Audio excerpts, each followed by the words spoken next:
നിങ്ങൾ ഇത് കാണുക.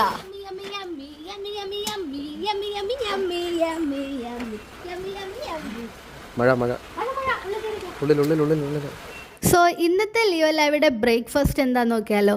ഓരോ പുഴുങ്ങിയ മുട്ടയും അതിൻ്റെ കൂടെ ക്യാരറ്റ് വേവിച്ചതും മഞ്ഞൾപ്പൊടി ഇടാതെ വെറുതെ വേവിച്ചെടുത്തതാണ്. മഞ്ഞൾപ്പൊടി ഇട്ട് വേവിച്ചാലും വളരെ നല്ലതാണ്.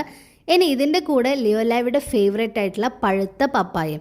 ക്യാരറ്റ് കഴിക്കാൻ ലാവിക്ക് കുറച്ച് മടിയാണ്. അപ്പം മടിയുള്ള ലാവിനെ കൊണ്ട് ക്യാരറ്റ് കഴിപ്പിക്കണമെങ്കിൽ ഒരേ ഒരു വഴിയേ ഉള്ളൂ, പീനട്ട് ബട്ടർ വെച്ചിട്ട് നന്നായിട്ടൊന്ന് മിക്സ് ചെയ്ത് കൊടുക്കുക. ഇനി ലാവി ഇത് എന്തായാലും കഴിച്ചിരിക്കും, ആ കാര്യത്തിൽ ഞാൻ ഗ്യാരണ്ടി.